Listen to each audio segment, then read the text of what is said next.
warahmatullahi wabarakatuh. Hai guys, apa kabar? Semoga kalian hari ini baik-baik aja. Setelah 2 episode yang kemarin, balik lagi akhirnya di podcast Buana Remaja episode ketiga. Yeay! Oke, jadi let me introduce myself dulu pertama. Kalau kalian udah nonton yang sebelumnya, semoga sih tahu ya. Aku Cika Putri Akrisa dari Buana Remaja juga di device di cabangnya di cabang kantor kali. Iya, di bagian musik cover, short film juga. Seingat aku sih itu ya. Iya. Oke. Terus hari ini kita kedatangan tamu yang kayak menurut aku sih spesial ya, pribadi. Spesial karena kayak Salting Kak. Karena di mataku tuh dia produktif, orangnya tuh di sekolah produktif, di luar juga produktif. Oke.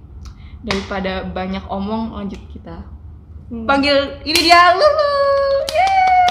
Halo semua, perkenalkan nama aku Lumatul Jaharoh. Kalian bisa panggil aku Lulu. Aku di sini kalian bisa lihat aku dari OSIS MTS 13. Jabatan aku sebagai Waketos. Di Buana Remaja aku juga ambil bagian sebagai podcast juga, tapi pada hari ini aku jadi guestnya nih. Ya, Kak Cika. Sekarang ini kan kemarin tuh baru dapat banget kabar kalau misalkan kalau lu ini tuh juara pencak silat ya. Betul. Nah, tema hari ini itu adalah tetap produktif di masa pandemi kayak gini, apalagi sampai menang juara-juara kayak gitu sih. So, aku mau tanya-tanya sedikit. Boleh banget. Pertama tuh prestasi, sorry typo. Oke. Prestasi apa yang udah lu dapet baru-baru ini sih? Kalau di 1 tahun terakhir ini kali ya, awal Maret pas kelas 8 sih alhamdulillah aku ikut kejuaraan di Alpen Cup yang kedua kalau nggak salah. Dapat juara 2, alhamdulillah. Dan itu waktu itu aku juga mewakilin dari sekolah, dibayarin juga dari sekolah waktu itu. Terus juga terakhir bulan Oktober baru-baru ini juga nih Pramuka. Aku kan eskul Pramuka nih. Di Pramuka kemarin sempat ikut lomba tingkat 2. Alhamdulillahnya regu aku dapat predikat baik untuk kategori regu putri.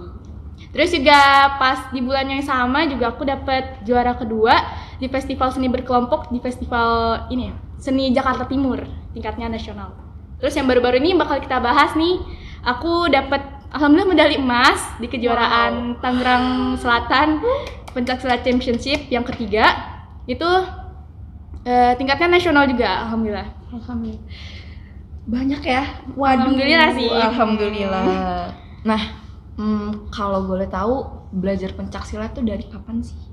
Jujur aja aku belajar pencak silat itu dari eskul di SD sih ya. Jadi aku mulainya sejak kelas 3 tuh, masih bocil-bocil. Jadi emang karena ekskul, bukan karena memang mau kemauan ada les sendiri bela diri atau iya. ekskul? Jadi ikutnya dari ekskul. Kenapa harus pencak silat? Apakah ada something yang bikin tertarik atau kayak gue keren kalau bisa nonjok-nonjok, nggak, maksudnya kayak bela diri gitu kan? Nah, apa sih yang bikin tertarik? Jujur aja sebenarnya nggak ada something special sih sebenarnya. Awal aku ikut silat juga sebenarnya disuruh sama ibu gitu kan. Katanya sih, nih motivasinya juga bagus nih. Katanya perempuan itu harus bisa jaga diri. Jadi seenggaknya kita harus bisa bela diri kita sendiri. Itu dia. Penting banget itu. Sebenarnya bukan buat perempuan aja sih. Mau perempuan ataupun laki-laki kita harus sama-sama bisa menjaga diri kita. Jujur aku dulu tuh sempet pengen dilesin gitu kan. Sampai udah di planning nih. Taekwondo, silat, apa segala macam, tinggal pilih. Heboh ya. Endingnya bapak gue bilang nggak usah. Kayak kenapa gitu? Ntar kamu malah berantem sama adik kamu, malah tonjok-tonjokan. Jadi kayak awalnya tuh kayak gitu memang karena disuruh orang tua aku, tapi aku akhirnya nggak ngambil apa-apa karena kayak nggak boleh. Sayang banget sih sebenarnya. Jujur aja kalau misalnya kita ambil yang bela diri gitu sebenarnya seru juga sih. Gak melulu konotasinya negatif gitu. Gak melulu ketika kita belajar bela diri, akhirnya kita malah jadi kayak orangnya suka berantem, suka ini itu, yang mungkin emang ada, tapi gak semua gitu. Tergantung gimana kita kontrolnya. Tergantung kita, betul banget. Benar. Terus kan dari semua yang tadi kita udah lihat ya, rekap akhir-akhir ini, menurut aku itu banyak banget ya prestasi-prestasi yang udah didapat, jujur aja gitu. Nah, gimana sih perasaannya gitu bisa dapet ini itu. Ya Coba. siapa sih sebenarnya nggak bangga gitu, apalagi prestasi diri sendiri yang kayak emang ngedapetinnya juga nggak gampang gitu. Jadi pasti bangga banget, seneng banget. Kayak pencapaian diri itu nggak stop, bahkan di masa pandemi gitu aja itu nggak stop gitu, tetap berjalan. Happy banget. Apalagi kan pandemi gini bener-bener semuanya berhenti. Betul gitu banget. Kan. Belajar di rumah, les di rumah itu bener-bener kayak ya ampun pusing banget. Tapi lu bisa produktif tuh kayak keren banget. Terus apalagi ya? Nah dari sebanyak itu ada nggak sih orang-orang yang ngerendahin kayak gitu doang gue juga bisa lebih keren dari lo, emas, perak apa segala macam, kayak ada nggak sih yang kayak nyelkit banget gitu sampai kayak aduh gila gue ngedown banget padahal sejauh ini gue ngerasa kayaknya gue udah melakukan yang terbaik gitu. Ada nggak sih orang-orang yang ngerendahin gitu? Sebenarnya se ekstrim itu sampai ngomong kayak gue bisa lebih baik dari lo atau gimana juga sebenarnya nggak ada. Cuman kadang kayak kita ngerasa orang lain tuh benar-benar lebih baik dari kita aja sampai kita kayak ngerasa kayak gue nggak ada apa-apanya. Insecure ya. Betul banget. Insecure. Tapi ada satu kejadian yang bikin aku inget banget. Itu pas kalau nggak salah pas aku lagi latihan juga, latih tanding. Waktu itu aku menang lawan aku menang. Tapi ada temen aku yang bilang gini, Allah itu mah hoki doang. Itu benar-benar sampai kayak emang gue nggak bisa itu. Akhirnya gue buktiin kemarin gue bisa menang. Keren banget sih, sumpah. Tapi ya kayak gitu. Tapi jujur keren karena ada beberapa orang kan yang down gitu kayak langsung mogok, nggak mau kayak nggak udah kayak kenapa sih orang tuh sampai sebegitunya gitu. Tapi jujur pas pertama kali ya kan tadi kan aku bilang aku mulai dari kelas 3. Itu kelas 3 itu juga aku udah sempet langsung turun tanding itu waktu itu. Dan kalah. Waktu itu aku nangis gara-gara ketampar lawannya, yaitu nangis sih waktu itu kayak masih shock dan akhirnya sempet kayak sebel gitu sama silat, kayak kenapa sih gue ikut silat gitu. Wajar sih gitu. Tapi akhirnya bisa bangkit lagi. Nah, ini ada nih pertanyaan yang menurut aku agak luar biasa ya. Ada di skripnya nih. Sebagai perempuan, apa tanggapan Lulu mengenai perempuan itu gak boleh punya mimpi tinggi? Perempuan itu gak usah sekolah tinggi-tinggi karena ujungnya ke dapur. Karena kan ujung-ujung kita bakal jadi rumah tangga, ngurus anak gitu. Karena banyak, apalagi kayaknya stigma apa, banyak banget yang berpikiran kayak kalau misalnya kita tuh sebagai perempuan mau setinggi apapun, S3 apapun, jurusan apapun, ujung-ujungnya ngurus rumah, ngurus anak, lahirin anak gitu kan. Suami suruh di rumah, udah di rumah aja ngurus anak. Itu menurut lu kayak gitu tuh gimana? Tapi jujur aku benci banget sama pemikiran yang kayak gitu. Mau siapapun yang berpikir kayak gitu, mau jadul perempuan banget, atau laki-laki. Kan perempuan sendiri kan ada yang berpikir kayak gitu. Itu jadul banget sih kayak gitu. Aku benci banget karena bahkan mau perempuan ataupun laki-laki, semua itu berhak buat mencapai mimpinya gitu kan. Semua berhak buat sekolah setinggi-tingginya. Karena meskipun ujung-ujungnya ngurus rumah, bakal beda loh ngurus rumah dengan ilmu gitu. Ngurus anak juga nggak sekedar kayak ngurus anak udah ganti popok gitu-gitu dong. Enggak kan? Kita tetap harus ngajarin anak kita. Justru dengan ibu yang punya ilmu pengetahuan, kita bisa punya anak yang benar-benar generasinya cemerlang. Karena sejujurnya sekolah pertama anak-anak itu kan orang tuanya ya. Betul banget. Jadi kayak kita belajar baca, belajar jalan itu kan pasti orang tua gitu. Jadi otomatis sebenarnya aku juga bilang kayak kalau ada orang yang mikir kayak gini, jujur masih kayak sumpah ini jadul banget karena setidaknya kayaknya perempuan yang punya ilmu tinggi itu bisa disalurkan lagi ke anak-anaknya. Betul. Walaupun dia cuma di rumah ya ngerjain masak apa segala macam. Tapi menurut aku ilmu itu kan mengalir, nggak ada ruginya. Dan nggak ada putusnya juga. Betul. Jadi dari anak nanti ke cucu, ke cicit semuanya mengalir. Lagi juga kalau misalnya anak kita punya ibu yang S2 misalnya, dia bakal bangga nggak sih punya ibu kayak gitu? Banget kan? dong. Keren banget. Dan jujur sekarang tuh masih banyak banget yang mikir kayak gitu. Itu sangat disayangkan. Jadi aku harap ya penonton kita bisa bijak gitu, gak berpikiran kayak gitu, mau perempuan ataupun laki-laki semua berhak. Gitu. Tip and coba selanjutnya, kira-kira ada tips and trick nggak buat temen-temen yang nonton nih di masa-masa pandemi gini? Jujur susah banget buat lomba-lomba, prestasi-prestasi. Ada nggak sih kayak sedikit tips atau trik gitu dari Lulu biar kita tetap bisa produktif, tetap bisa jadiin pandemi tuh kayak bukan masalah buat kita selalu terus berkarya dan cari prestasi. Ada nggak sih? Sebenarnya intinya tuh konsistensi. Terus juga kita harus tahu apa yang bisa kita lakuin, kayak apa yang kita happy jalaninnya gitu. Kayak misalnya aku silat, aku jujur happy ngejalaninnya, jadi aku bisa kayak enjoy aja dengan hal itu kita gitu. juga senang hati. Terus kamu juga bisa kayak temuin bakat kamu dulu, atau kayak hal yang bisa kamu lakuin, misalnya kayak gambar. Kayak lagi pandemi gitu, justru banyak lomba-lomba yang basisnya online gitu, itu gampang banget ikutnya, bahkan yang gratis itu apalagi gambar bertebaran tuh nggak bawa fisik, nggak harus ketemu, nggak harus ini gitu. Iya, apalagi kalian bisa mulai yang kayak dimulai dari yang bisa kalian pelajarin secara otodidak sih, misalnya gambar, puisi, pidato yang bisa kalian pelajarin di rumah. Soalnya kalau misalnya yang kayak silat atau kayak olahraga gitu kan tetap harus butuh guru ya kan. Kita nggak bisa kayak belajar otodidak sendiri. Jadi menurut aku kalian bisa mulai dari langkah-langkah kecil dulu, kayak ya itu, dari mulai Dari ikut apa yang gambar, kita yang bisa kalian lakuin di sekitar aja dulu. Jangan takut buat mencoba. Dan mulai kepoin nih, misalnya info-info lomba bisa dari medsos, kayak Instagram itu banyak banget berseliweran gitu kan. Info-info lomba itu banyak banget. Kalian harus mesti seenggaknya cobain satu gitu. Jangan jadiin pandemi ini sebagai kayak halangan kita buat produktif gitu. Seenggaknya apa ya? Kita punya pengalaman pas masa pandemi ini. Gak gitu-gitu aja. Aku personally sih sebenarnya punya pertanyaan ya. Kayak sumpah Lulu tuh kayak waketos. Terus dari gitu minggu ini dia bilang tuh kayak lagi full-fullnya banget. Ya kan dari bulan Oktober malah ya. lagi di sekolah terus, kayak aku tuh bilang kayak sumpah dari dulu gue pengen banget jadi OSIS, tapi tuh kayak pas ngeliat tuh kayak aduh kayak gue mengurungin niat gitu karena sibuk banget gitu kan. Nah itu tuh ada nggak sih jenuh kayak aduh gue capek banget sama semuanya, OSIS, silat, semua prestasi apa segala macem, pasti sibuk dong. Karena aku juga kenalnya tuh lu tuh sibuk guys, lu tuh orangnya tuh banyak kegiatan silat lah, terus belum lagi buana remaja, belum lagi dia OSIS, apalagi waketos kan, jadi harus bener-bener kayak ada di sekolah lah yang tiba-tiba dicari guru. Ada nggak sih kayak pernah ngerasa jenuh, terus gimana sih cara menangkis jenuh itu dan kayak gue pasti bisa gitu, kayak ada nggak sih? Karena aku sendiri pun ya, yang kerjanya cuman di kamar scroll TikTok sama Instagram, jenuh ya? itu jenuh, kayak ini gue pandemi kenapa hidup gue jadi hancur gitu loh. Coba ada nggak sih? Jenuh sama stres itu Pasti ya, ada. apalagi ini pandemi bener-bener semuanya stop. Ya, kegiatan juga banyak banget dan kita ngelakuinnya juga terbatas gitu, bener-bener harus beradaptasi sama hal-hal yang baru gitu.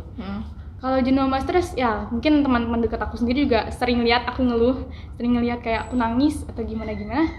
Tapi gimana ya, mau gimana pun stresnya, mau gimana pun jenuhnya, ya kita tetap harus melihat ke depan sih.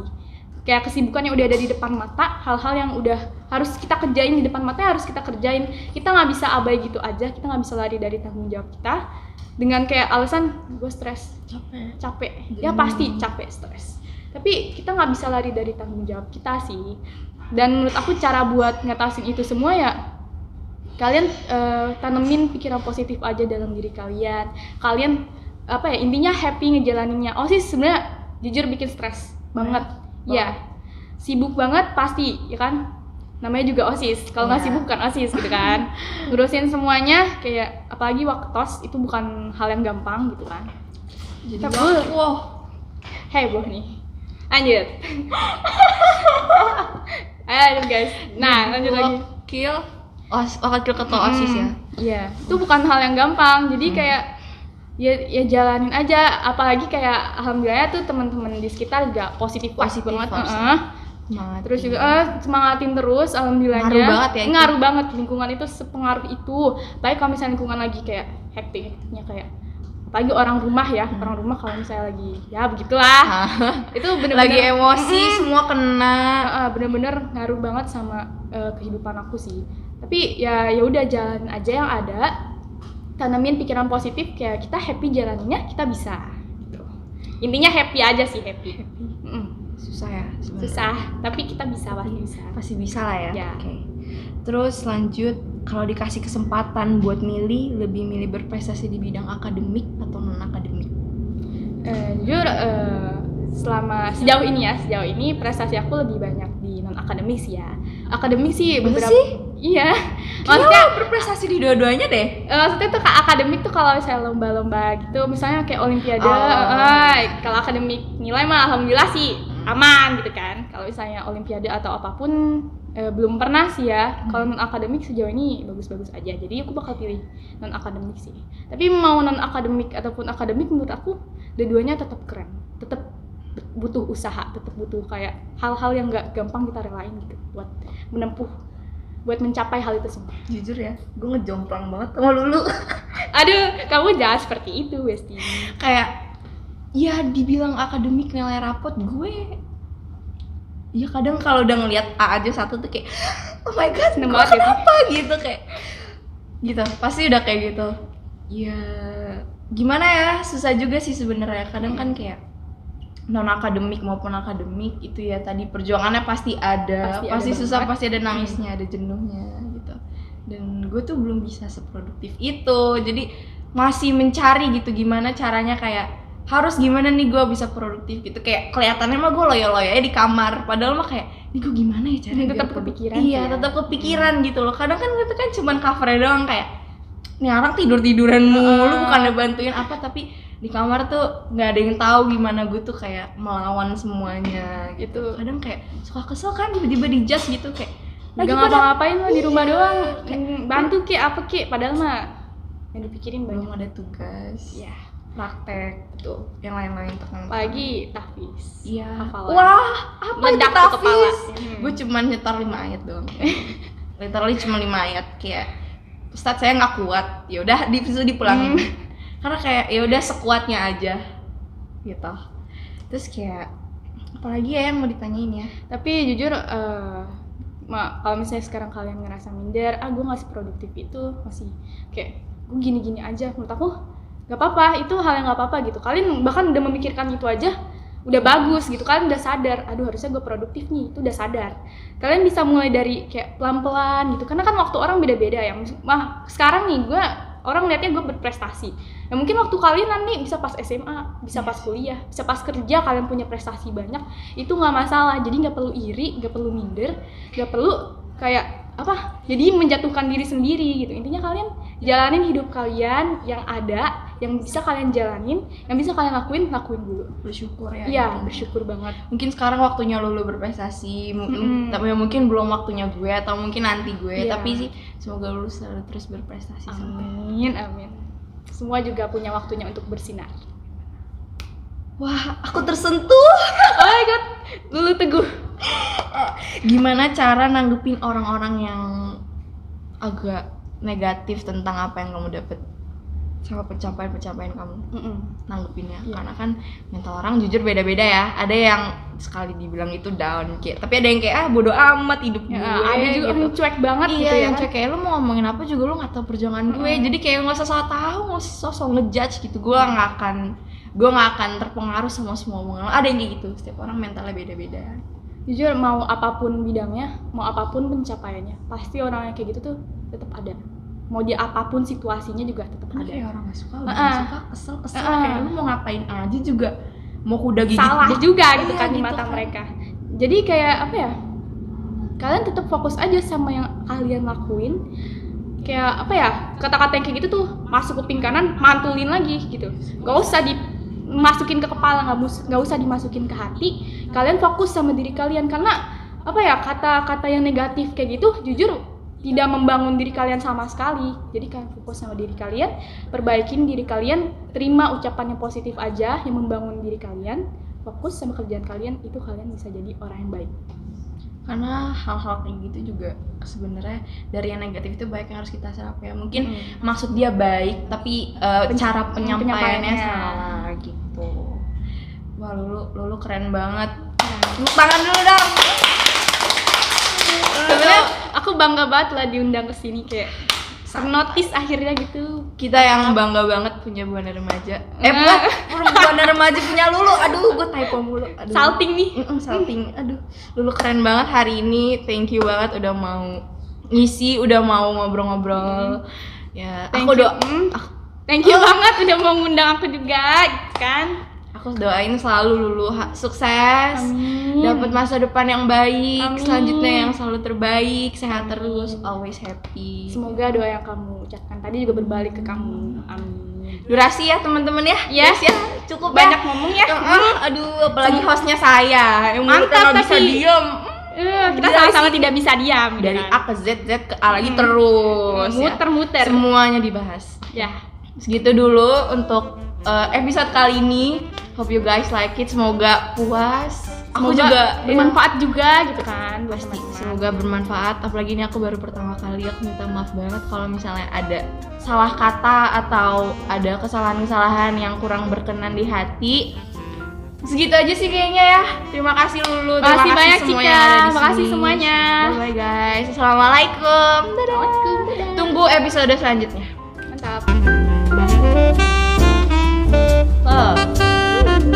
Semangat bener meja.